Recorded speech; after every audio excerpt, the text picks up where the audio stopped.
আন এটি খণ্ডৰ সৈতে ষ্টুডিঅ'ত মই ঋতুস্পিন শৰ্মা আৰু আজিৰ দিনটোৰ আটাইতকৈ লাখ টকীয়া প্ৰশ্নটো হৈছে সঁচাকৈ এই নিযুক্তি নিকা হ'বনে ষ্টুডিঅ'ত কোন কোন আছে প্ৰথমে তেওঁলোকক আমি চিনাকি কৰি দিব খুজিছোঁ ষ্টুডিঅ'ত মোৰ সৈতে আছে কংগ্ৰেছৰ সন্মানীয় বিধায়ক আব্দুৰ ৰহিম আহমেদ ডাঙৰীয়া আমি তেখেতক স্বাগতম জনাইছোঁ বিজেপিৰ মিডিয়া পেনেলিষ্ট ৰত্না সিং বাইদেউ আমাৰ সৈতে আছে এআইডিএফৰ সন্মানীয় বিধায়ক আমিনুল ইছলাম ডাঙৰীয়া আমাৰ সৈতে আছে আৰু ইয়াৰ উপৰিও আমাৰ সৈতে সংযোগ স্থাপন হ'ব তেওঁৰ মন্তব্য প্ৰদান কৰিব ৰাইজৰ দলৰ বিধায়ক অখিল গগৈ ডাঙৰীয়া টাইমেট চৰ্চাত অখিল গগৈ ডাঙৰীয়াও আমাৰ সৈতে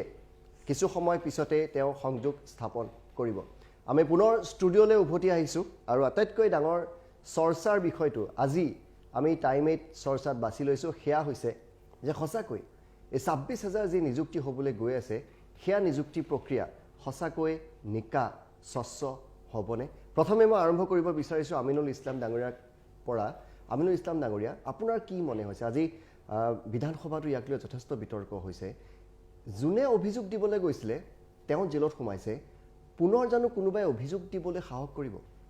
না এই কথাটোই লাখটকীয়া প্ৰশ্ন মানে আমি আচৰিত হৈছোঁ ভিক্টৰ দাস তেওঁ অভিযোগ কৰিছে আৰু আনকি তেওঁ গ্ৰেপ্তাৰ কৰাৰ পিছতো তেওঁ আৰক্ষীৰ কাষ্টডিৰ পৰাই তেওঁ চিঞৰি কৈছে যে মোৰ হাতত তথ্য আছে প্ৰমাণ আছে মোক জেললৈ দিলেও মই পিছহুহুকি নাহোঁ মই তথ্যসহ কৈছোঁ আৰু ডাঙৰ কথাটো হ'ল এজন মানুহে অভিযোগ কৰিলে অভিযোগৰ সত্যতা প্ৰমাণ কৰাটো আৰক্ষীৰ দায়িত্ব যে তেওঁ অভিযোগৰ সত্যতা কিমান আছে বা তেওঁ কি ডাটাৰ ওপৰত ক'লে তেওঁৰ হাতত তথ্য কি আছে সেইখিনি বিচাৰি আৰক্ষীয়ে তদন্ত কৰি উলিয়াব লাগিছিল তাকে নকৰি তেওঁ গ্ৰেপ্তাৰ কৰা হ'ল এই কথাটোতেই ৰহস্য আমি এটা ৰহস্যৰ গোন্ধ পাইছোঁ যে ইয়াত নিশ্চয় ইয়াত হয়তো আৰক্ষীক বাধ্য কৰা হৈছে বা যিসকলে ইয়াত এটা বেহা বেপাৰৰ মুকলি বজাৰ আৰম্ভ কৰিছে ইয়াত কোনোবা ৰাজনৈতিক নেতা বা চৰকাৰৰ মানুহো থাকিব পাৰে আৰু সেইকাৰণে হয়তো আৰক্ষীক কৈছে যে ইয়াক গ্ৰেপ্তাৰ কৰ কাৰণ ইয়াক গ্ৰেপ্তাৰ কৰিলেই বাকী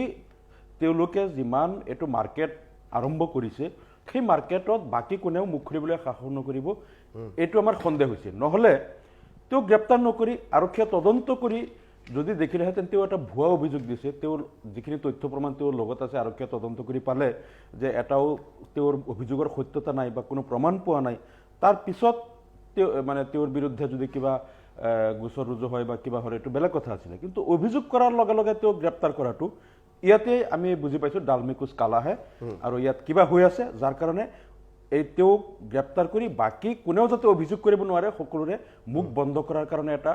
ইয়াত তেওঁলোকে প্লেনিং কৰিছে ষড়যন্ত্ৰ কৰিছে গতিকে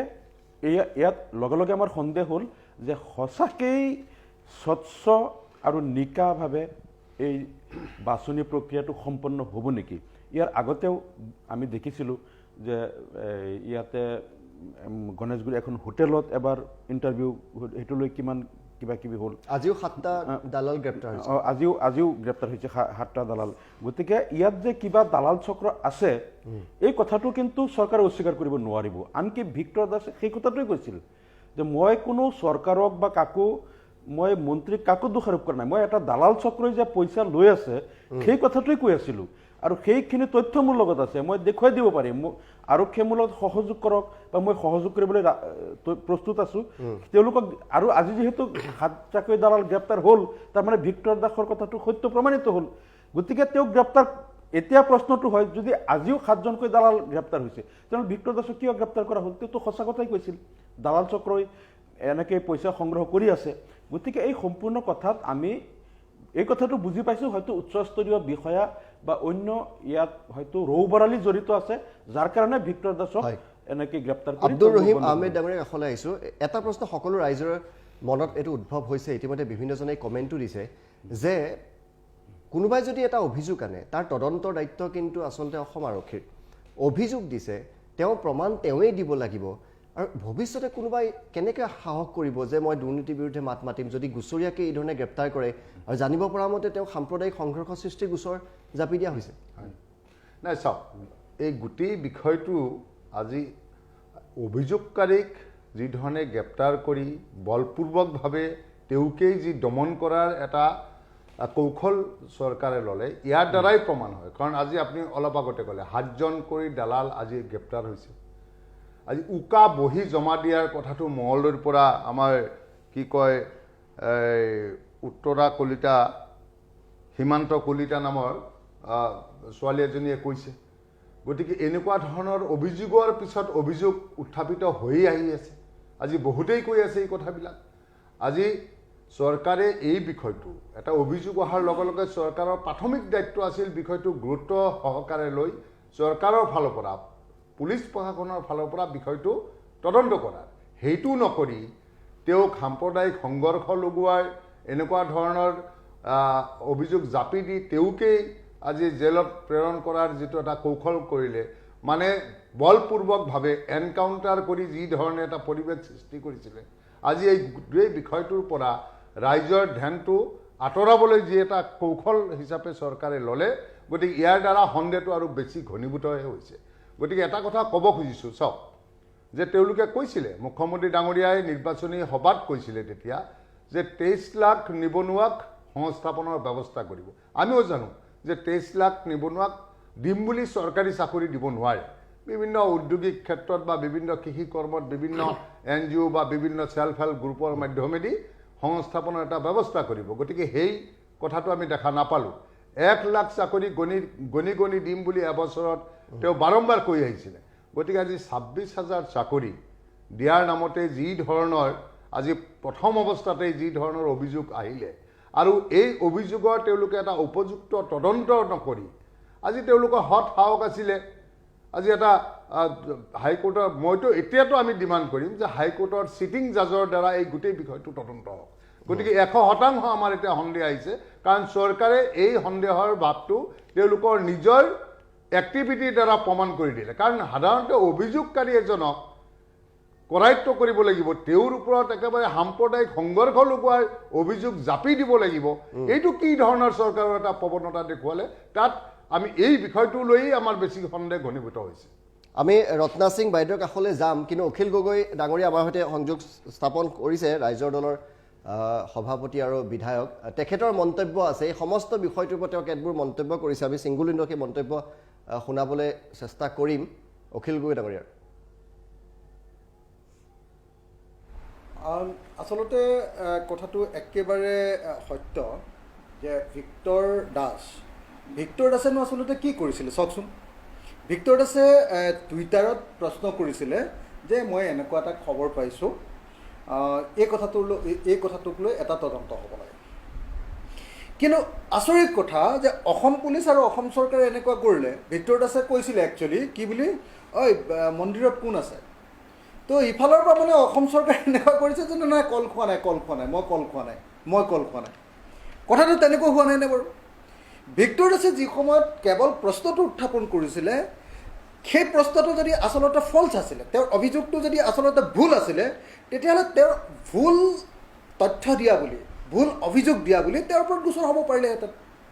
কিন্তু এতিয়া গোচৰ কিহৰ ওপৰত হ'ল গোচৰ হ'ল 135 IPCৰ 135 ছেকশ্যনৰ ওপৰত গোচৰ হ'ল 135A IPCৰ ওপৰত অৰ্থাৎ কি হ'ল যে দুটা গোষ্ঠীৰ মাজত বা দুটা ধৰ্মীয় জনগোষ্ঠীৰ মাজত সংঘাত লগোৱাৰ এটা গোচৰ ধাৰা তেওঁৰ ওপৰত জাপি দিয়া হ'ল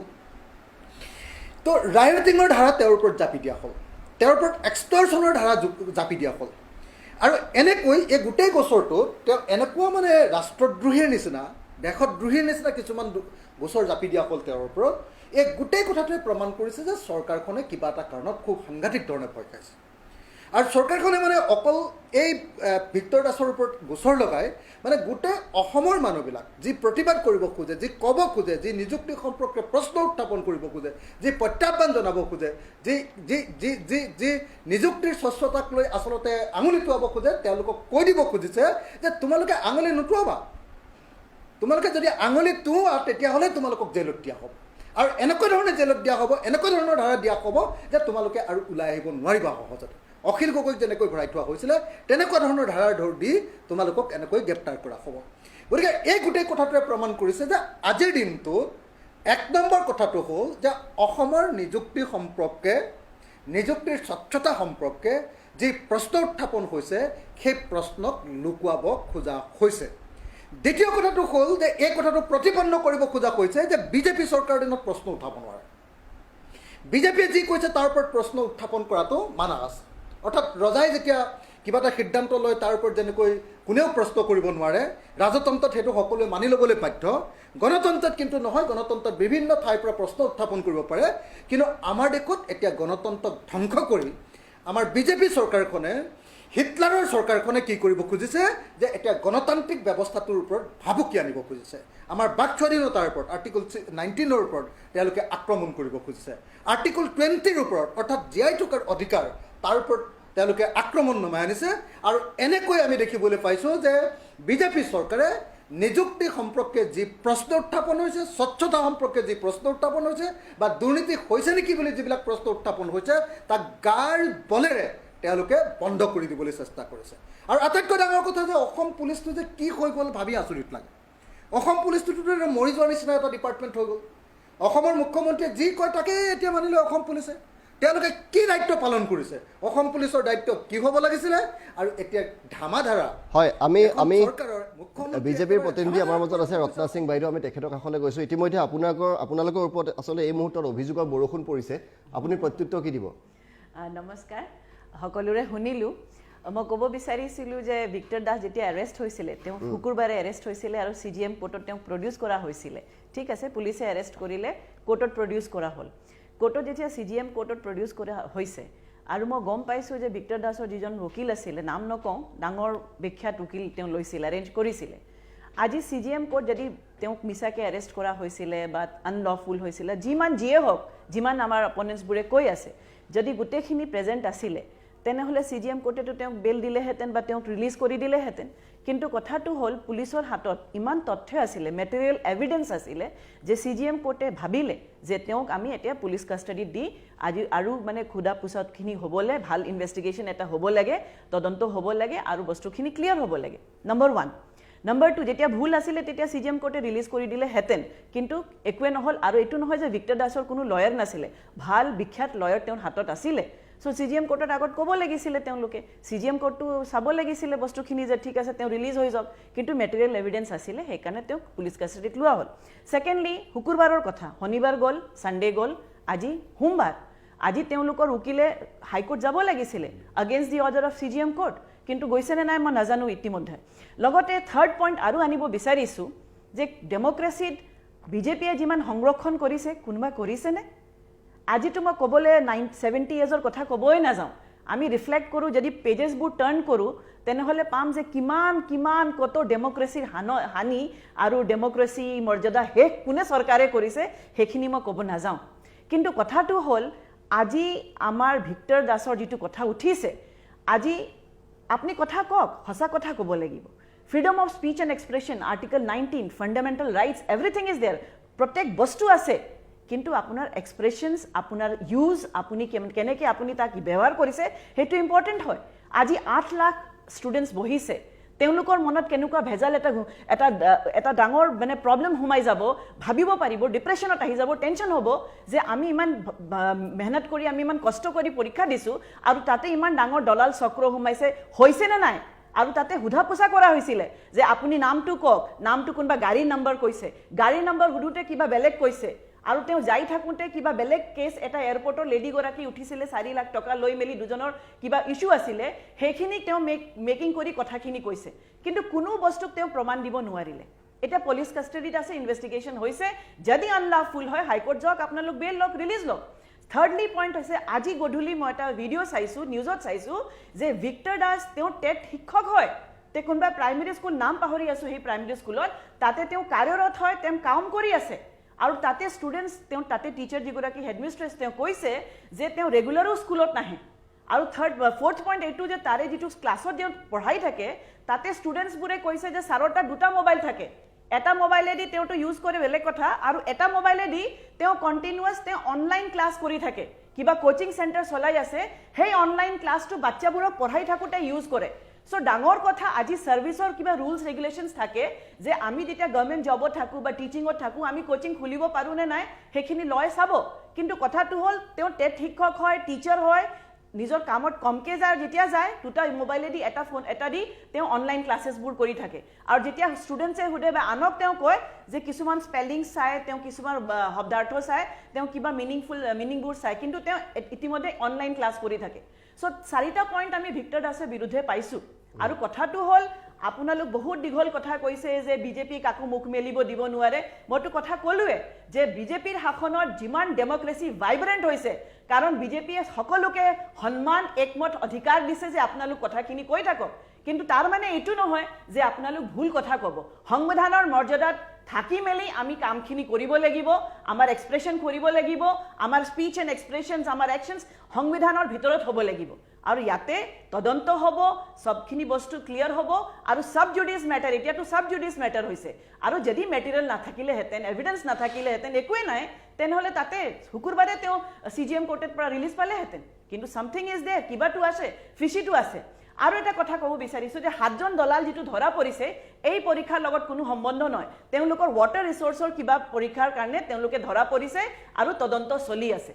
সো কথাটো হ'ল আজি 70 ইয়াৰ্ছৰ আগৰ কথা মানে এই জাস্ট 6 ইয়াৰ্ছৰ আগৰ কথা ক'ব বিচাৰিছোঁ যে ইমান তেওঁলোকৰ কাৰাপশ্যনছ পৰীক্ষাত হৈছিলে এতিয়া বিজেপিৰ গভৰ্ণমেণ্টৰটো ক্লিয়াৰ হৈছে ধৰাটো পৰি আছে আগতে কত পৰীক্ষা হৈ গ'ল আই থিংক ৰাকেশ পলৰ কথাখিনি আপোনালোক জানে যে পৰীক্ষা লিখি APSC অফিচাৰ হৈ গ'ল এপইণ্টমেণ্ট হৈ গ'ল কিন্তু বহুত পিছত কোনে ধৰিলে সো আজি সেই বিজেপি কালত সেইবোৰ চলা নাই আমাৰ কালত বিজেপি চৰকাৰত আমাৰ প্ৰতিশ্ৰুতি আছে ৰাইজৰ লগত আমাৰ ডক্টৰ হিমন্ত বিশ্ব শৰ্মা ডাঙৰীয়াৰ আমাৰ মুখ্যমন্ত্ৰী ডাঙৰীয়াৰ প্ৰতিশ্ৰুতি আছে ষ্ট্ৰং প্ৰতিশ্ৰুতি আছে ৰাইজৰ লগত অসমৰ যে আমি স্বচ্ছ নিকা আৰু ভাল এটা শাসন দিম পৰীক্ষা হ'ব আৰু হেইটোৰ কাৰণে আজি তেওঁ কৈছে যে আদানী আম্বানী লৰাই পৰীক্ষা নাপাব কিন্তু গাঁৱৰ আমাৰ কৃষকৰ আজি দুখীয়া ল'ৰা ছোৱালীৰ ঘৰৰ মাক বাপেকৰ ঘৰৰ ল'ৰা আমাৰ ছোৱালী আমাৰ চাকৰি পাব আৰু তেতিয়া যেতিয়া ৰিজাল্ট ওলাব সকলো বস্তু ক্লিয়াৰ হ'ব এই ডেমক্ৰেসি এই বিজেপিৰ ডেমক্ৰেসি ক'ব বিচাৰিছোঁ আব্দুৰ ৰহিম না কিবা এটা ক'ম বুলি কৈছিলে আপুনি। বাইদেউ যিখিনি কথা কৈছে যে আজি ভিক্টৰ দাস ব্যক্তিগতভাৱে শিক্ষক হয় তেওঁ দায়িত্বত গাফিলাতি কৰিছে কি কৰিছে সেইটো এটা সুকীয়া বিষয় তেখেতে এই কথাখিনি ব্যক্ত কৰিবলৈ যাওঁতে গোটেই বিষয়বস্তুৰ পৰা ফালৰি কটাৰ যেন এটা কৌশল হিচাপে লৈছে সেনেকুৱা এটা ৰ'ব মোক শেষ কৰিব দিয়ক CGM কোৰ্টত বেল নাপালে বুলি তেওঁৰ অভিযোগৰ কোনো সত্যতা নাই তেওঁ অভিযোগ প্ৰমাণ কৰিব নোৱাৰিলে এইটো কোন ধৰণৰ যুক্তি আজি চৰকাৰে ইচ্ছা কৰিলেই সাম্প্ৰদায়িক সংঘৰ্ষ গোষ্ঠী সংঘৰ্ষ এই ধৰণৰ যদি ধাৰা লগাই দিয়ে কেনেকৈ তেওঁ বেল পাব গতিকে বিষয়বস্তুটো হৈছে আজি চৰকাৰৰ এটা সহনশীলতা মন যদি থাকিলেহেঁতেন এই অভিযোগটো অহাৰ লগে লগে গুৰুত্ব সহকাৰে গোটেই আপুনি যি ধৰণে কৈছে যে লাখ আজি পৰীক্ষাৰ্থীয়ে আজি এটা টেনশ্যনত ভুগিব এই ধৰণৰ প্ৰচাৰটোৱে গতিকে সেইটো যদি চৰকাৰৰ সঁচা অৰ্থত যদি উদ্দেশ্য থাকিলহেঁতেন তেনেহ'লে ভিক্টৰ দাসৰ অভিযোগটো গুৰুত্ব সহকাৰে লৈ এটা সৰুকৈ হ'লেও তদন্তৰ ব্যৱস্থা কৰি দিলেহেঁতেন প্ৰথম কথা দ্বিতীয় হৈছে যে চৰকাৰে ইচ্ছা কৰিলেই আজি আমিতো বহু কেছত দেখিছোঁ আজি এনকাউণ্টাৰ কৰাক লৈ আজি হাইকোৰ্টে চৰকাৰক জবাবদিহি কৰিছে আজি এই গোটেই এনকাউণ্টাৰ যে সঁচা নহয় বহুত যে ফেক এনকাউণ্টাৰ এই কথাটো আমি কোৱা নাই আমি বিৰোধীয়ে আগৰ পৰা কৈ আহিছিলোঁ আজি চৰকাৰে যি ধৰণে এটা দমনমূলক নীতি চৰকাৰৰ বিৰুদ্ধে মাত মাতিলেই মুখ বন্ধ কৰাৰ কাৰণে যি ধৰণৰ পুলিচ লগোৱাৰ এটা কৌশল এই কৌশলটো চৰকাৰে বন্ধ কৰিব লাগিব আজি গণতন্ত্ৰক হত্যা কৰাৰ দৰে আজি তেওঁলোকে এটা ব্যৱস্থা তেওঁলোকে আনিব খুজি আছে এটা পৰম্পৰাত অশুভ পৰম্পৰা সৃষ্টি কৰিব খুজি আছে আজি তেখেতে কৈছে ৰাকেশ পলৰ কথা 2 দিন আগতে হিমন্ত বিশ্ব শৰ্মা ডাঙৰীয়াৰ চৰকাৰে 6 বছৰ আগৰ কথা ক'ব নালাগে এবছৰ আগতে আপোনালোকৰ APDCLৰ পৰীক্ষা দেখোন তদন্ত এতিয়া ঘোষণা কৰিছে গতিকে শুনক সেইটো তদন্ত ওলাব দিয়ক আজি এইটো লৈ তদন্ত কৰক আজি এবছৰীয়া চৰকাৰৰ আজি যি মুকলিকে উকা বহি জমা দিয়াৰ অভিযোগ আহিছে আজি যি ধৰণে মানে দালাল চক্ৰ আজি গ্ৰেপ্তাৰ হৈছে বিভিন্ন ক্ষেত্ৰত আজি প্ৰচাৰ আহিছে আজি এটা উচ্চ পৰ্যায়ৰ তদন্ত চৰকাৰে ঘোষণা কৰক যদি চৰকাৰৰ হত সাহস আছে আমি তেতিয়াহ'লে ভাবিম আজি চৰকাৰে উচ্চ পৰ্যায়ৰ তদন্ত কৰিলে আমি ডেফিনেটলি দাবী কৰিব পাৰোঁ যে এই স্বজন তুফান বা চৰকাৰৰ এইটো লৈ সাংঘাতিক ধৰণে এটা দুৰ্নীতিৰ এটা তথ্য পোহৰলৈ আহিব তাত কোনো ধৰণৰ সন্দেহ নাই আমি ৰত্না সিং বাইদেউৰ কাষলৈ যাম আমিনুল ইছলাম ডাঙৰীয়া আছে এটা তদন্ত দিব পাৰে কিন্তু চৰকাৰে না এই কথাটো চাওক তদন্তটো আমি প্ৰথমেই মই কৈছোঁ যে যদি চৰকাৰে অভিযোগটো পোৱাৰ লগে লগে তদন্ত কৰিলেহেঁতেন তেনেহ'লে আমাৰ সন্দেহ নাথাকিলেহেঁতেন। তদন্তত গৈ পেলাই যদি তেওঁৰ অভিযোগটো মিছা বুলি প্ৰমাণ হ'লহেঁতেন তেতিয়া আমি গম পালোহেঁতেন যে তেওঁ মিছা অভিযোগ কৰিছে। কিন্তু অভিযোগ কৰাটোৱেই তেওঁৰ যে অপৰাধ হ'ল আৰু সেইকাৰণে লগে লগে তেওঁ গ্ৰেপ্তাৰ কৰিলে আৰু যিবিলাক ধাৰা তেওঁৰ ওপৰত জাপি দিলে সেই ধাৰাত সেই কামটো তেওঁ কৰিছিল জানো যে দুটা গোষ্ঠীৰ মাজত বা দুটা ধৰ্মীয় গোষ্ঠীৰ মাজত সংঘাত সৃষ্টি কৰা এনেকুৱা এই কামটো তেনেকুৱা কিবা কথা আছিল নেকি যে ইয়াত সাম্প্ৰদায়িক এটা মেৰু বিভাজন বা দুটা ধৰ্মীয় গোষ্ঠীৰ মাজত কাজিয়া? কাৰণ এইটো তেওঁ যিটো অভিযোগ কৰিছে ইয়াত কোনো ধৰ্মৰ কথাই নাই, কেণ্ডিডেট চব ধৰ্মৰে আছে ইয়াত চৰকাৰৰ লগত। গতিকে এই কথাটোৱেই বুজা গ'ল যে তেওঁৰ বিৰুদ্ধে যিবিলাক ধাৰা লগাইছে যদি তেওঁ ফ্ৰড কিবা হেৰি কৰিছে মিছা ইনফৰমেশ্যন দি মিছগাইড কৰিছে 420 বা এনেকুৱা কেছ সেই ধাৰাটো তেওঁ খাটিলেহেঁতেন। এই ধাৰাবিলাক তাত নাখাটে। এতিয়া ৰত্না সিং বাইদেৱে যিখিনি কথা ক'লে যে এই চৰকাৰৰ দিনত যিমান ডেমক্ৰেচি সুৰক্ষিত এই কথাটোত কিন্তু ৰাইজে হাঁহিব। কাৰণ মানে ৰাইজে হাঁহিব এইকাৰণেই যে এই বিজেপি চৰকাৰে গণতন্ত্ৰ ধৰ্মনিৰপেক্ষতা সংবিধানক যেনেকৈ ধ্বংস কৰি আছে এইটো 5 বছৰ আগত আচ্ছা আপুনি ক'ব আপুনি পিছত মোৰ পইণ্টকেইটা ৰিপ্লাই দিব। মই আপোনাক কৈ আছোঁ মানে এটা উদাহৰণ দিওঁ। পৰহি সুপ্ৰিম কোৰ্টে ছিদ্দিক কাপ্পান নামৰ কেৰালাৰ এগৰাকী সাংবাদিকক তেওঁ বেইল দিলে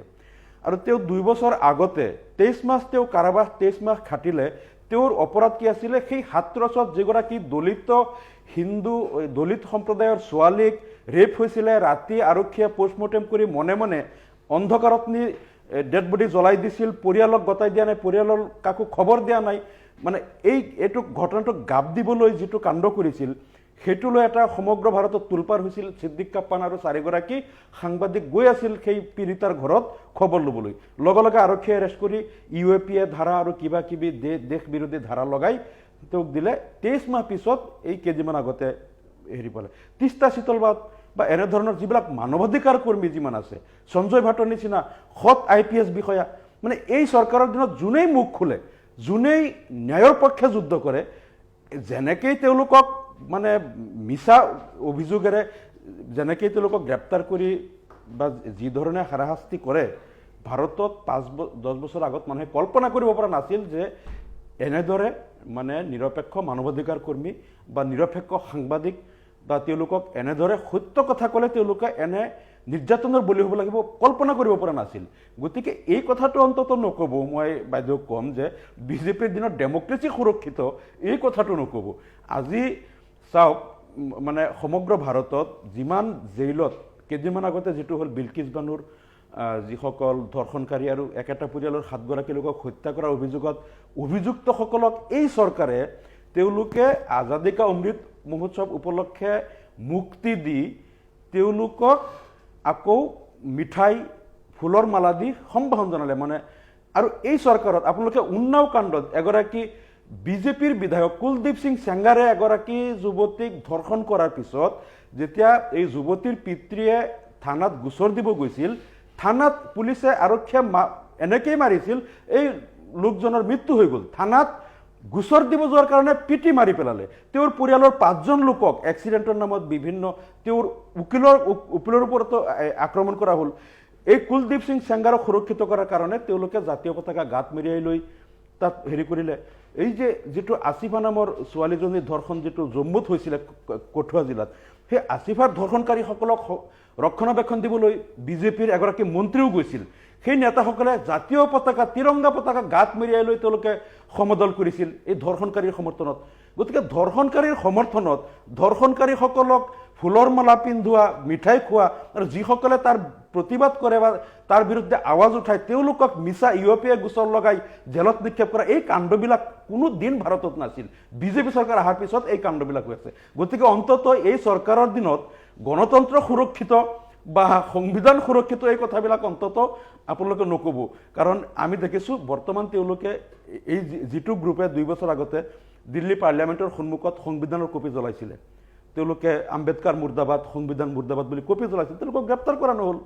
তেওঁলোকে কিবা সেই মনুস্মৃতি লাগু কৰিব বুলি কৈ সংবিধান জ্বলালে। গতিকে এই সংবিধানৰ পবিত্ৰতা বিনষ্ট কৰা তিৰংগা গাত মেৰিয়াই ধৰ্ষণকাৰীৰ কাৰণে সমদল কৰি তিৰংগাক অপমান কৰা তাৰ পিছতে যিসকল মানে নিৰপেক্ষ মানৱাধিকাৰ কৰ্মী সাংবাদিক তেওঁলোকক UAPA লগাই জেল হাজতত নিক্ষেপ কৰা এই সম্পূৰ্ণ দমনমূলক নীতিবিলাক কিন্তু এই চৰকাৰৰ দিনত আৰম্ভ হৈছে মহাত্মা গান্ধীৰ প্ৰতীক লগাই তাতে গুলি কৰা গতিকে অন্ততঃ এই কথাবিলাক ক'লে যে এই চৰকাৰৰ দিনত এই গণতন্ত্ৰ সুৰক্ষিত ডেমক্ৰেসি সুৰক্ষিত এই কথাবিলাক ক'লে ৰাইজে হাঁহিব ভয়ত হয়তো ৰাইজে একো কৈ থকা নাই সবেই জানে যে মুখ খুলিলেই আমাৰো একেই অৱস্থা হ'ব ভয়ত মানুহ মনে মনে আছে মই ক'ব বিচাৰিছো ৰাইজৰ ইমান ভয় লাগা নাই যিমান আপোনালোকৰ ভয় লাগিছে কাৰণ আপোনালোকৰ গতিবিধি আপোনালোক কৰিব নোৱাৰে ৰাইজৰ ভয় লাগা নাই ৰাইজে ধুনীয়াকে কাম কৰি আছে ৰাইজ আগবাঢ়ি আছে ভাৰত আগবাঢ়ি আছে কিন্তু আপোনালোকৰ মনৰ কথা হোৱা নাই আপোনালোক কৰাপচন কৰিব পৰা নাই আপোনালোক ভালকে চলিব পৰা নাই সেইকাৰণে আপোনালোকৰ কষ্ট হৈছে আজি আপোনালোকৰ কথা কৈছে সেইকাৰণে এক বছৰতে 100ৰ ওপৰত এনকাউন্টাৰ হ'ল হাইকোৰ্টে চৰকাৰক আজি ধমকি দিব লগা হ'ল ডিস্টাৰ্ব কোৱা নাই মোক বুক ক'ব দিয়ক বৰ্তমান নহলে আমিও ডিবেট কৰিম ভাল ডিবেট হ'ব ৰত্না বাইদেউ ভাল ডিবেট হ'ব আৰু মই কৰিব জানো না প্লিজ আপোনাক আপুনি ডিস্টাৰ্ব কৰা নাই কিন্তু যেতিয়া মই আৰম্ভ কৰি দিম তেতিয়া আপুনি ক'ব নোৱাৰিব আপুনি কৈ থাকক কথাটো হ'ল আজি আপোনালোক কৈছে যে ডেমক্ৰেসিৰ কথা ক'ব নালাগে বিজেপিৰ মিডিয়া প্যানেলিস্ট বা আমি আমাৰ চৰকাৰে ডেমক্ৰেসি সংৰক্ষণৰ কথা ক'ব নালাগে কিন্তু আজি আপোনালোকো জানিব লাগিব যে বিজেপিয়ে যিমান সংৰক্ষণ কৰিছে তাতে ৰাইজে বিৰাট ভাল পাইছে ৰাইজে উন্নতি কৰি আছে প্ৰগতি কৰি আছে কিন্তু কষ্ট কাৰ হৈছে কষ্ট তেওঁলোকৰ হৈছে অপজিশনৰ কষ্ট হৈছে কাৰণ কংগ্ৰেছৰ প্ৰথম ক'ব বিচাৰিছো কংগ্ৰেছৰ 70 ইয়াৰ্স তেওঁলোকে যি কৰিছে কিমান ডেমক্ৰেসি সংৰক্ষণ কৰিলে এমাৰ্জেন্সি স্মল এক্সাম্পল বহুত ডাঙৰ এক্সাম্পল বাট ভেৰি ভেৰি নিয়াৰ বাই মই এমাৰ্জেন্সিৰ কথা কৈছো আজি অসমতে আমাৰ কত কি হৈ গল নেলি হৈ গল কি নাই হোৱা আপোনালোকৰ ডেমক্ৰেসি আছিল আপোনালোক দমনকাৰী আছিল আপোনালোক কথা দমন কৰিছিলে আপোনালোকৰ ৰাইজে যেতিয়া আপোনালোকৰ এগেইনষ্টৰ কথা ক'ব গৈছিলে তেতিয়া আপোনালোক দমন কৰিছিলে আপোনাৰ ইন্দিৰা গান্ধী দমন কৰিছিলে আপোনালোকৰ ৰাজীৱ গান্ধী দমন হৈছিলে যেতিয়া ইন্দিৰা গান্ধী মৰিছিলে আমাৰ সমুদায় সম্প্ৰদায় মানুহবোৰক কাটি হেক কৰি দিছিলে ডেমক্ৰেসিৰ সংৰক্ষণ আছিল নেকি হেতু আৰে আপোনালোক কি ক'ব আপোনালোকৰ প্ৰধানমন্ত্ৰীয়ে কৈছিলে দেশৰ কাৰণে প্ৰাণ আহুতি দিছে ৰাজীৱ গান্ধী দেশৰ কাৰণে প্ৰাণ আহুতি দিছে আপোনালোকৰ এজন মানুহ হৈ গৈছে নেকি আব্দুল ৰহিম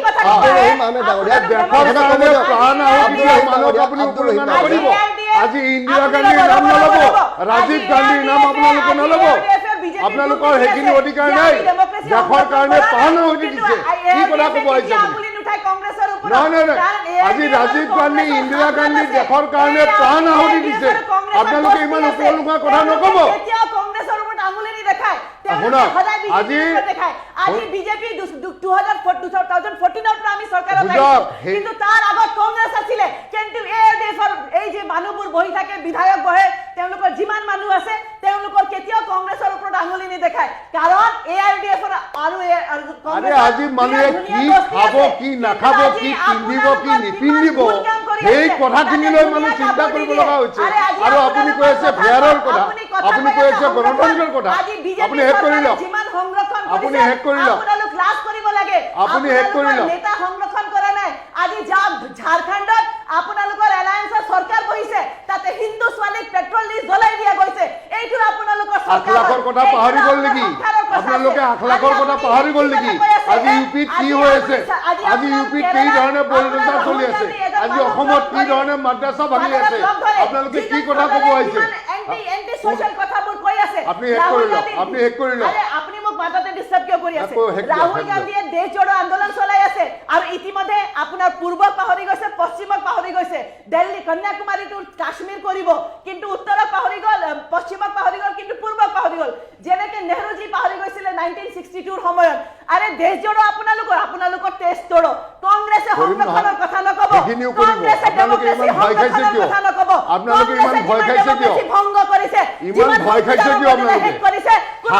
আপোনালোক শাসক দল ইমান কিয় বফাইছে কিয় ইমান ভয় খাইছে কিয় ইমান চিঞৰিছে কিয় আপোনালোকে কি পেচেণ্ট ধৈৰ্য ধৰক শান্ত হিচাপে আপোনালোকে ফেচ কৰক বিৰোধীৰ আক্ৰমণ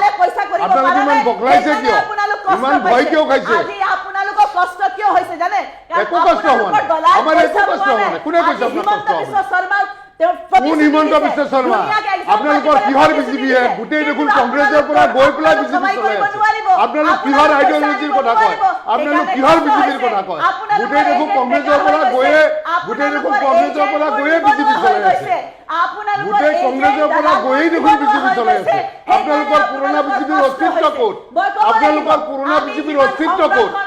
আপোনালোকৰ পুৰণা বিজেপিৰ অস্তিত্ব ক'ত গোটেই দেখোন কংগ্ৰেছৰ পৰা গৈয়ে বিজেপি চলাই আছে আপোনালোকৰ কিহৰ আইডিঅলজিৰ কথা কয় সেইটো ভাৰতবৰ্ষৰ ৰাজ্য অসমৰ ৰাজ্যে নিৰূপণ কৰিব আপুনি নিৰূপণ কৰিব নোৱাৰে নহয় আপুনি নিৰূপণ কৰিব নোৱাৰে নহয় আপুনি নিৰূপণ কৰিব নোৱাৰে সেইটো ভাৰতবৰ্ষৰ ৰাজ্যে কৰিব অসমৰ ৰাজ্যে কৰিব আপুনি সিদ্ধান্ত দিব নোৱাৰে নহয় সেইটো ৰাজ্যে দিব আপুনি সেইটো ৰাজ্যে সিদ্ধান্ত ল'ব আপুনি ল'ব নোৱাৰে নহয় সেইটো ৰাজ্যে কৰিব আপোনালোক 6,000 সাধুক পাৰ্লিয়ামেণ্টৰ আগত ইন্দিৰা গান্ধী মাৰি দিছিলে আৰে আপোনালোকে খোৱাৰ কাৰণে মানুহ মাৰিব পাৰে আপোনালোকে বুৰ্খা পিন্ধাৰ কাৰণে মানুহ মাৰিব পাৰে আপোনালোকে বিনা অভিযোগত মাদ্ৰাছা ভাঙি দিব পাৰে মছজিদ ভাঙি দিব পাৰে আৰু আপোনালোকে ক'ব আহে ধৰ্ম নিৰপেক্ষতা আপোনালোকে ক'ব আহে আজি গণতন্ত্ৰৰ কথা আপোনালোকে শুনা আপোনালোকে এই গান নাগাব আপোনালোকে কওক আমি পুলিচ ৰাজ চলাম আমি গণতন্ত্ৰক হত্যা কৰিম আমি যাহা কৰিম আপোনালোকে এইবিলাক ক'ব পাৰে হ'ব চাই থাকক আজি ৰাহুল গান্ধীৰ পদযাত্ৰাৰ কাৰণে ভয় খাইছে কিয় আজি ৰাহুল গান্ধীৰ পদযাত্ৰাৰ কাৰণে ভয় খাইছে কিয় সেইটো ভাৰতবৰ্ষৰ ৰাজ্যে নিৰূপণ কৰিব আপোনালোকে ইমান ভয় খাইছে কিয় আজি ৰাহুল গান্ধীৰ দেশ জোৰোৱা কাৰ্যসূচীত আপোনালোকে ইমান কিয় ভয় খাইছে আপোনালোকে কৰক না আজি ভাৰতবৰ্ষৰ মানুহে কি খাব কি পিন্ধিব সেই লৈ আপোনালোকৰ আজি মাথা ব্যথা আৰু আপোনালোকে ক'ব আহিছে ডেমক্ৰেচিৰ কথা আমি চিন্তা কৰি আছো আজি চাকৰিত লাখ লাখ টকা খাই আজি উকা বহি জমা দিয়াৰ অভিযোগ আহিছে সেইটো কথা কওক আপোনালোকে কিহৰ কথা কৈ আছে তদন্ত ঘোষণা কৰক আপোনালোকৰ হক আছে তদন্ত ঘোষণা কৰক আপোনালোকে চালে পাৰে কিয় ক'ব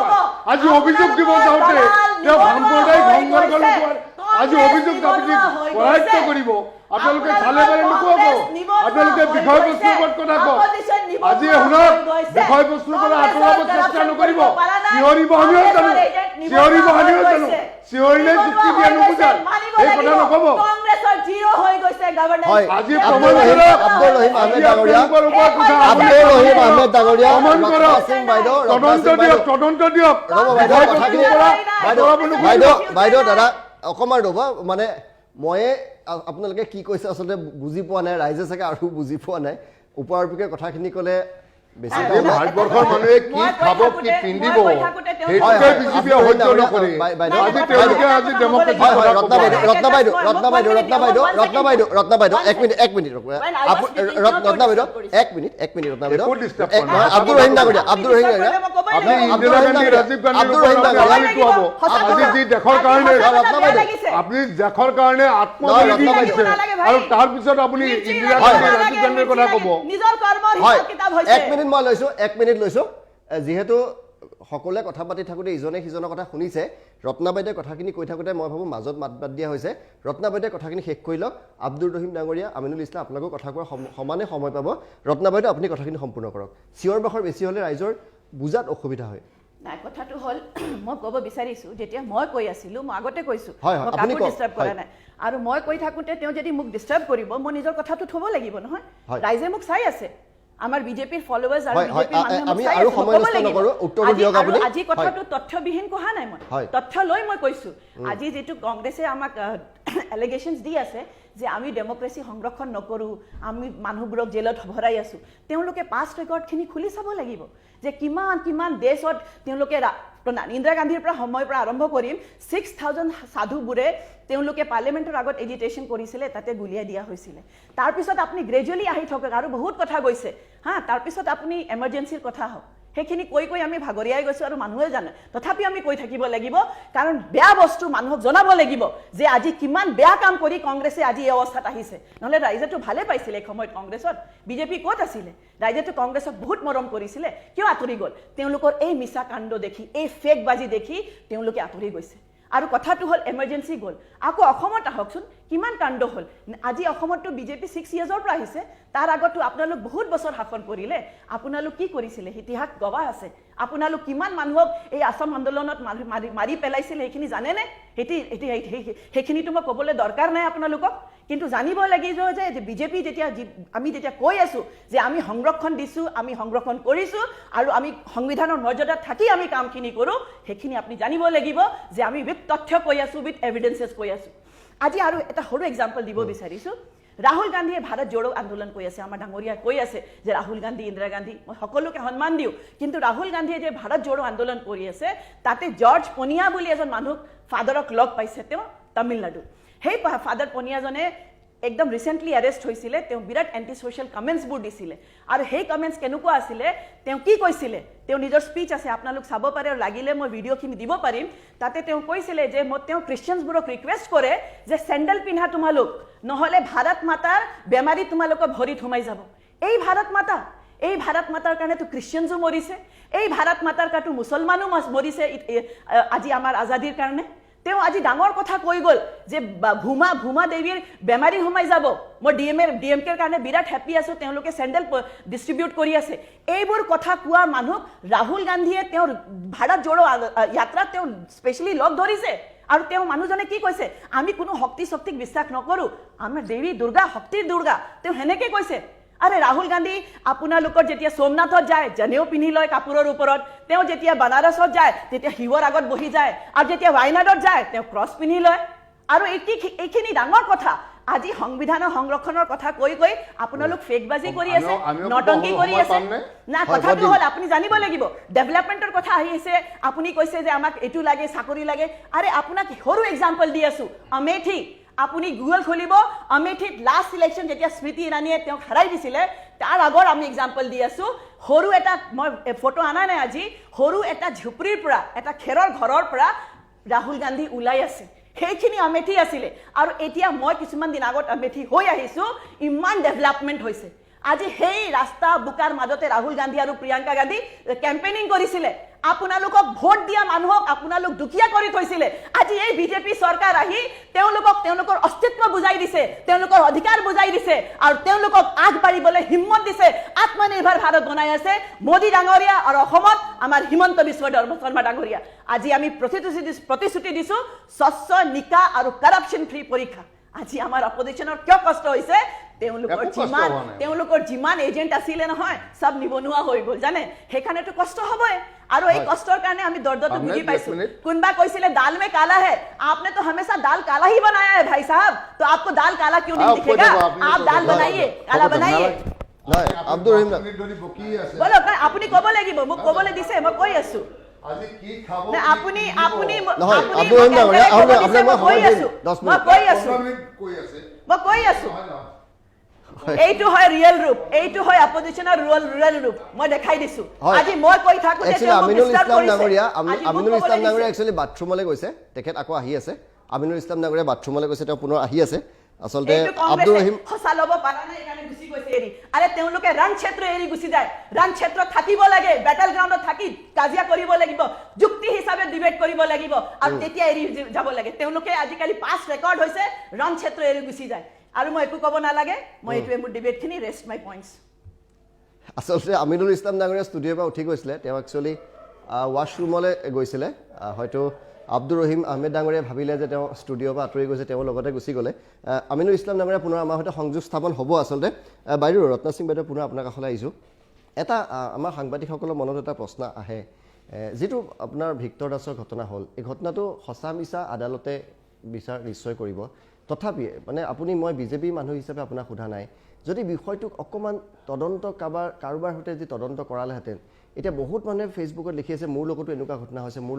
ঘটনা হৈছে দালাল চক্ৰ কিন্তু আছে কাইলৈ যদি কাৰোবাক আকৌ মই চাকৰি দিব বুলি ফোন কৰে সেই মানুহজনে জানো আকৌ পুলিচক খবৰ দিবলৈ সাহস কৰিব বাইদেউ না চাওক এটা কথা কৈছোঁ মই কথা কৈছোঁ না আমাৰ ফ্ৰীডম আছে স্পীচ এণ্ড এক্সপ্ৰেছন আমি সব কথা ক'ব পাৰোঁ কিন্তু উইদাউট তথ্য আমি ক'ব নোৱাৰোঁ আজি পুলিচে তেওঁক এনে এৰেষ্টত কৰা নাই, তেওঁৰ লগত কথা চথা পাতিছে, তেওঁক প্ৰুফ বিচাৰিছে, কংক্ৰিট প্ৰুফ বিচাৰিছে, কোনে আপোনাক জানকাৰী দিলে, আপুনি ক'ৰ পৰা খবৰ পালে, আপোনাক কোনে জনাইছে, এইখিনি তেওঁৰ কোনো কানেক্টেড পইণ্টছ নাছিলে, কানেক্টেড ডটছ বুলি যিটো থাকে না, কানেক্টিং লিংকছ নাছিলে। আৰু সেই লিংক নাথাকাৰ কাৰণে তেওঁ বাহিৰত গৈ বহুত কথাবোৰ কৈ আছিলে, কানেক্টিং লিংকছ নাথাকাৰ কাৰণে পুলিচে নিজৰ এটা কেছ বনালে। আৰু যেতিয়া CGM কোৰ্টক প্লেচ কৰিছে, CGM কোৰ্টে মেটেৰিয়েল এভিডেন্স পাইছে, ৱেইট পাইছে কেছত, যে তেওঁক আমি পুলিচ কাষ্টাডি দিব লাগে। আপুনি মোক এটা কথা কওক, আপুনি যদি ফৰ এক্সাম্পল মোক যদি কোনোবাই এৰেষ্ট কৰে, মইতো নিজৰ উকিল এটা ৰেডি কৰিম, আৰু তেওঁৰ কাৰণে উকিল ৰেডি আছিলে। CGM কোৰ্টত উকিলে প্ৰেছ কৰিব লাগিছিলে নে নাই তথ্যবোৰে, যে তেওঁ কোনো প্ৰব্লেম নাই, তেওঁ কোনো ক্ৰাইম কৰা নাই। আজি তেওঁৰ উকিলে কি প্লেছ কৰিলে, আৰু CGM কোৰ্টে যিজন মেজিষ্ট্ৰেট আছে তেওঁ দেখিলে যে বহুত এটা ইম্পৰ্টেণ্ট এটা ওজন আছে কেছত, আৰু পুলিচক কাষ্টাডি দিছে। আজিতো ক'ৰবাত এপ্ৰ'চ কৰিব লাগিছিলে হাইকোৰ্ট, আজি মোৰ লয়াৰে এপ্ৰ'চ কৰিব লাগিছিলে নে নাই? নিয়মমতেতো কৰিব লাগে। কিন্তু সেই কথাটো হ'ল আজি ভয়ৰ কথা নহয়। আজি পুলিচেও কৈছে, হিমন্ত বিশ্ব শৰ্মাও কৈছে যে আপোনালোকৰ তাতে মেটেৰিয়েল এভিডেন্স আছে, কাৰোবাৰ তাত আপুনি খবৰ দিয়ক। ৰিচেণ্টলি মই এতিয়া জাষ্ট অলপ আগতে পাৰ্থসাৰথী মহন্ত ডাঙৰীয়াৰ মই এটা এটা বাইট চাই আহিছোঁ। তেওঁ কৈছে, ৰাইজক আহ্বান কৰিছে, যদি আপোনালোকৰ ওচৰত কিবা এভিডেন্স আছে, কিবা আছে, আপোনালোক খবৰ দিয়ক, আৰু আপোনালোকৰ আইডেণ্টিটি ডিভাল্জ কৰা নহ'ব, ডিছক্ল'জ কৰা নহ'ব, আপোনালোক খবৰ দিয়ক। আৰু সেইটোৰ কাৰণে আজি কি হৈছে, মানুহবোৰে ভয় খাইছে। এভিডেন্স এটা যিবোৰ দালাল চক্ৰ আছে তেওঁলোকেও ভয় খাইছে, কাৰণ এইটো মই নকওঁ যে দালাল নাই, দালালটো আছে। কাৰণ আজি মানুহেতো ক্ৰাইম কৰিবই নহয়, কিমান চাফ নিকা হ'ব, তেওঁলোক ক্ৰাইম কৰিবই। কিন্তু এটা কথা ক'ব বিচাৰিছোঁ, পুলিচ আৰু আমাৰ চৰকাৰ, আমি প্ৰতিশ্ৰুতি দিছোঁ, আমাৰ প্ৰতিজ্ঞা আছে যে এটা চাফ নিকা কাৰাপশ্যন ফ্ৰী পৰীক্ষা হ'ব, আৰু আমাৰ দুখীয়া ঘৰ যিবোৰ আছে অসমত, মাক দেউতাকৰ ল'ৰা ছোৱালী তেওঁলোকে চাকৰি পাব। হয়, আমিনুল ইছলাম ডাঙৰীয়াৰ কাষলৈ আহিছোঁ। বাইদেউক আপুনি যথেষ্ট সময় দিলোঁ, আপোনাকো মই যথেষ্ট সময় দিম। তেওঁৰ কথাখিনি আপুনি উত্তৰ কি হিচাপে দিব? এতিয়া কথা শুনক, এতিয়া বাইদেৱে যিখিনি কথা ক'লে মই শুনি আছোঁ, মানে তেওঁলোকক যিখিনি কথা ট্ৰেইনিং দিয়ে, শিকাই থাকে যে কংগ্ৰেছৰ এই কথাবিলাক ক'ব লাগিব, আগৰ এনেধৰণৰ কথাবিলাক কৈ মানুহক মটিভেট কৰিব লাগিব, পৃষ্ঠা প্ৰমুখে কেনেকৈ গৈ ঘৰে বুজা, সেই কথাবিলাক ৰেডিমেড যিখিনি মুখস্থ আছে সেইখিনি কৈ আছিলে। আৰু কথাটো হ'ল, এতিয়া যিটো বাস্তৱ সত্য কথা যে বৰ্তমান ভাৰতত, মই যিটো কথা কৈছিলোঁ যে বৰ্তমান গণতন্ত্ৰ সংকটত, সংবিধান সংকটত, ইভেন তেওঁলোকে কেইদিনমান আগতে বিজেপিৰ কোনোবা নেতাই তেওঁলোকে আকৌ কিবা সংবিধান চেঞ্জ কৰিব, বেনাৰছত মানে ভাৰতৰ ৰাজধানী হ'ব, হিন্দু ৰাষ্ট্ৰ হ'ব, ইয়াত কাষ্ট ছিষ্টেম পুনৰ হ'ব, এনেধৰণৰ কথাবিলাক তেওঁলোকে কৰি আছে। 24ত তেওঁলোকে সেইখিনি ঘোষণা কৰিব, আৰু মানে এইটো নাগপুৰৰ পৰা তেওঁলোকৰ গোটেই প্লেনিং চলি আছে। এই কথাবিলাক ভিতৰত আমি চব গম পাওঁ, যি কথাবিলাক কৈ তেওঁলোকে এতিয়া ভাৰতবৰ্ষৰ বৰ্তমান যিটো GDP আৰু বৰ্তমান যিটো দেশৰ বিত্তীয় অৱস্থা, মানে এনে বাইদেউ যিখিনি কথা কৈছে, আজি মই ভালকৈ প্ৰমাণ পালোঁ যে তেওঁলোকে কেনেকৈ মটিভেট কৰে পাব্লিকক। মানে তেওঁলোকে গৈ পেলাই ভোটাৰক এইবিলাক কথা কৈ, আগৰ যিবিলাক কথা, সেই এনেকুৱা কথা কৈ ৰাইজক এনেদৰে এটা সন্মুখিত কৰে যে এতিয়া যদি পেট্ৰল 500 লিটাৰো হয়, বহুত মানুহে আমি ছ'চিয়েল মিডিয়াত কমেণ্ট কৰাও দেখিছোঁ যে 500 লিটাৰ হ'লেও আমি বিজেপিক ভোট দিম, যদি আমি দিনত একবাৰ খাওঁ, 2 দিনত এবাৰ খাওঁ, তথাপিও বিজেপিক ভোট দিম, কাৰণ ভাৰতক বিশ্বগুৰু বনাব আৰু ভাৰতখন হিন্দু ৰাষ্ট্ৰ বনাব। মানে এনেধৰণৰ এটা সপোন দেখুৱাই থৈছে, আৰু এই সপোনটো দেখুৱাই এনেকুৱা কৰি আছে, গোটেই ভাৰতৰ সম্পদবিলাক আদানীৰ হাতত গতাই দি আছে। আজি 133 কোটি মানুহৰ অৱস্থা বেয়া হ'লেও আদানীৰ কিন্তু অৱস্থা বহুত ভাল, যিজনৰ প্ৰত্যেক ঘণ্টাত তেওঁৰ 4,300 কোটি টকা তেওঁৰ প্ৰফিট আহি আছে, আৰু তেওঁৰ বছৰত প্ৰায় 3,000 গুণ তেওঁৰ সম্পত্তি বৃদ্ধি হৈ আছে। অমিত শ্বাহৰ পুত্ৰ জয় শ্বাহ, তেওঁ 16,000 গুণ, যেতিয়া অন্য সকলো ইণ্ডাষ্ট্ৰিয়েলিষ্ট, ভাৰতৰ সকলো যিমান উদ্যোগপতি, তেওঁলোকৰ অৱস্থা কাহিল, বা অন্য ব্যৱসায়ীবিলাক, কিন্তু অমিত শ্বাহৰ পুতেক জয় শ্বাহৰ কিন্তু 1 বছৰত তেওঁৰ ইনকামটো 16,000 গুণ বৃদ্ধি পাই আছে। গতিকে ভাৰতৰ বাকী মানুহক কৈ আছে আমি হিন্দু ৰাষ্ট্ৰ বনাম, বিশ্বগুৰু বনাম, কিন্তু কাৰবাৰটো এইটো চলি আছে। আৰু এইটো কৰিবলৈ যাওঁতে ইমান মূল্য বৃদ্ধি ঘটাইছে, আৰু ইমান তেওঁলোকে সকলো ফালৰ পৰা GST TST লগাই, দৈ, চিৰা, গুড়, এইবিলাকতো খাদ্যবস্তুত পেচাব কৰিব যাওঁতে সেই ইউৰিনেলত আকৌ তাতো 12% GST। সেইটো সঁচা নহয় বুলি কোৱা হৈছে, নহয় সেই কথাটো ওলাইছিলে, সেইটো সঁচা, তেনেকুৱা ধৰণৰ কোনো হোৱা নাই আচলতে। আৰু ট্ৰেইনিং নহয়, আৰু এটা কথা, ট্ৰেইনত যিসকল যাব, এইটোৱে প্ৰুভ কৰে কিমান এভিডেন্স। বাইদেউ তেখেতক অকণমান সময় নাই, এইটো নাই, এইখিনি বাইদেউ ৰিপ্লাই দিব। তাৰপিছত যিটো কোৱা হৈছে যে ট্ৰেইনত যিসকল যাব, পেচেঞ্জাৰ যেতিয়া 2 ঘণ্টা লেট আছে ট্ৰেইনত, তেওঁলোকে ইয়াত ষ্টেচনত প্লেটফৰ্মত 2 ঘণ্টা ৱেইট কৰিব লগা হ'ল, তাতো তেওঁ মানে তাৰ কাৰণে ফিজ দিব লাগিব,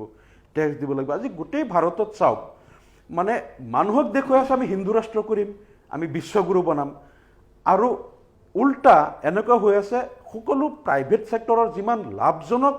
উদ্যোগ আছে, লাভজনক যিমান ছেক্টৰ আছে, প্ৰত্যেকটো যিটোতেই আদানীয়ে আঙুলি টোৱাইছে এইটো লাগে মোক, সেইটো তেওঁৰ হাতত উঠাই দি আছে। আজি আপুনি এয়াৰপৰ্টৰ পৰা আৰম্ভ কৰি এয়াৰ ইণ্ডিয়া হওক, ৰেলৱে প্লেটফৰ্ম হওক, ৰেল লাইন, ইভেন এতিয়া নেশ্যনেল হাইৱেবিলাকো বিক্ৰী কৰা ধান্দাত লাগিছে। মানে লাভজনক য'ত য'ত প্ৰফিট আছে গোটেই তেওঁলোকৰ হাতত উঠাই দি আছে। আৰু তাৰ আজি ভাৰতৰ এই অৱস্থা কিয়? কালি কিয় ৰিপৰ্টত ভাৰতবৰ্ষ 132 নম্বৰ স্থানত, ভূটানতকৈ বাংলাদেশতকৈ তলত কালিও যিটো ৰিপৰ্ট ওলাল, কিয় ওলালে? তাৰ কাৰণ হ'ল এই গোটেই আদানী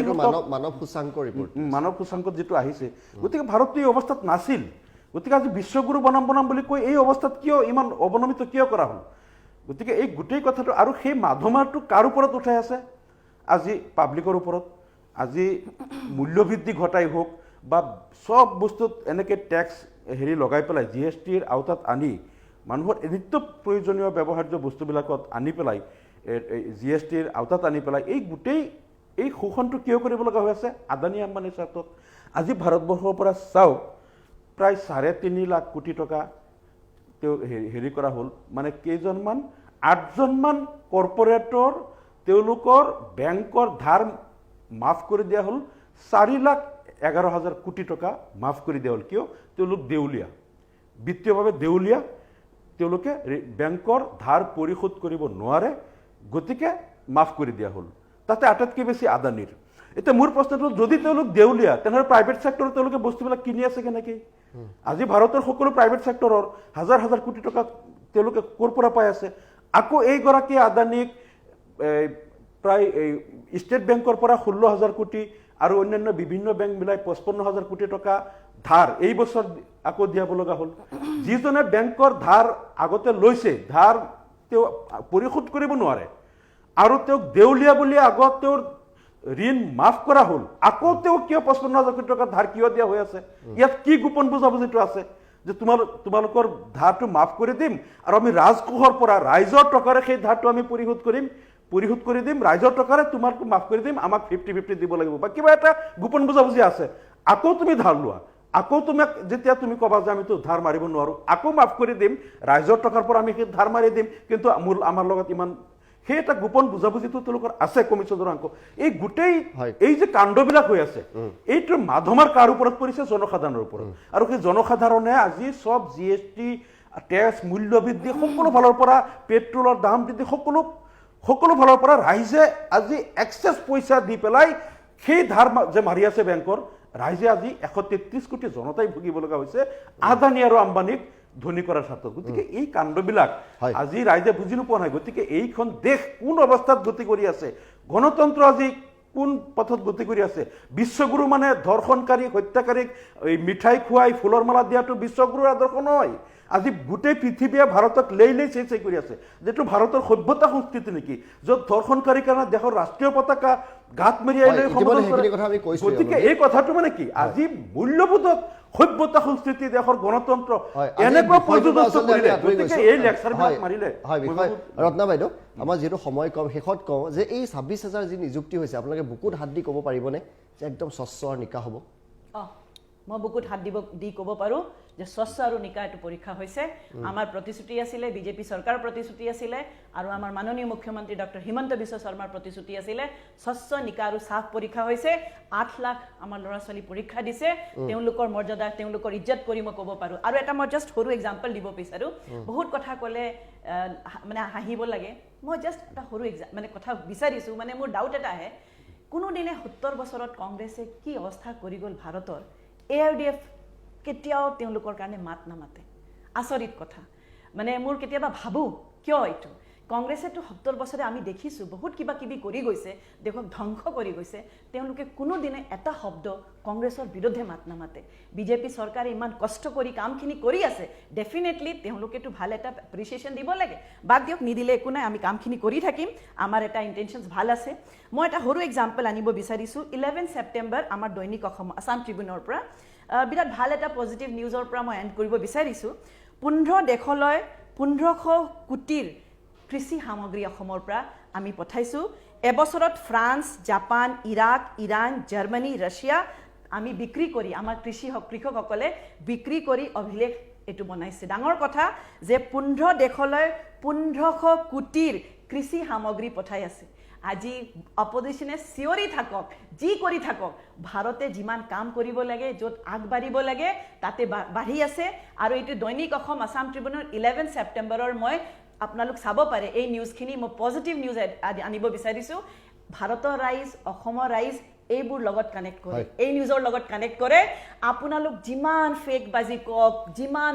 আপোনালোক বুকা ছটিয়াবলৈ কোচিছ কৰক মানুহে বুজি নাপাব সেইকাৰণে বিশ্বাস কৰি বিজেপি চৰকাৰক ভোট দিছে 30 ছেকেণ্ড সময় আছে আমিনুল্লাহ 30 ছেকেণ্ডত কিবা ক'ব নহয় এতিয়া বাইদেউ যিখিনি কথা ক'লে আমি সেইটো নকওঁ কংগ্ৰেছেও ধোৱা তুলসীৰ পাত নহয় এই কথাটো